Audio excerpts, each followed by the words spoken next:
நம்ம ப்ராடக்ட்ஸ் எப்படி யூஸ் பண்றது தான் நம்ம இந்த வீடியோல பார்க்க போறோம். இது ஹெர்பல் ஏர் ஆயிலுங்க. ரொம்ப லைட் வெயிட்டா இருக்குங்க, ஸ்டிக்கினஸா இருக்காது. டெய்லியே நம்ம ஏர் ஆயில் யூஸ் பண்ணும்போது பெட்டர் ரிசல்ட்ஸ் கிடைக்குங்க. ஏர் வாஷ்க்கு பிஃபோர் டே நைட்டு நல்ல ஏர் ஆயில் அப்ளை பண்ணிக்கலாம். தேவையான அளவு ஹெர்பல் ஏர் வாஷ் பவுடர் ஒரு பவுல்ல எடுத்துக்கிட்டு சாதம் வடிச்சு கஞ்சி தண்ணியை நல்லா சூடா ஊத்திக்கணுங்க. ஹாட்டா இருக்கணும். நல்லா மிக்ஸ் பண்ணீங்கன்னா ஒரு திக் கன்சிஸ்டன்சி பேஸ்ட் மாதிரி வரும். அந்த பேஸ்ட் நம்ம ஹேர்ல போட்டு நல்லா அப்ளை பண்ணி நல்லா மசாஜ் பண்ணி அதுக்கப்புறம் கிளென்ஸ் பண்ணிடணும் நல்லா. இது மாதிரி பண்ணும்போது உங்க ஹேர் வந்து நல்லா திக் சாஃப்ட் அண்ட் ஷைனியா இருக்குங்க. வீக்லி ஒன்ஸ் ஆர் ட்வைஸ் நம்ம ஹேர் வாஷ் பவுடர் யூஸ் பண்ணலாங்க. ஹேர் வாஷ் பண்ணிட்டு நம்ம ஹேர் இப்படிதாங்க இருக்கும், சாஃப்டா இருக்குங்க.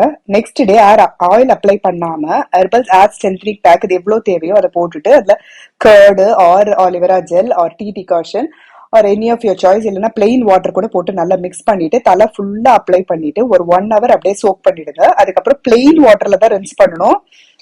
எந்த ஒரு ஷாம்பூ எதுவும் போட்டு ரின்ஸ் பண்ணக்கூடாது. ஜஸ்ட் பிளெயின் வாட்டர்ல ரின்ஸ் பண்ணிடுங்க. இது வீக்லி ஒன்ஸ் கண்டிப்பா யூஸ் பண்ணணுங்க.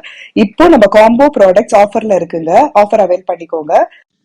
நம்ம 3 ப்ராடக்டையும் ஒன்னா யூஸ் பண்ணும்போது தான் ரிசல்ட் சீக்கிரமா தெரியுங்க. தேங்க்யூ.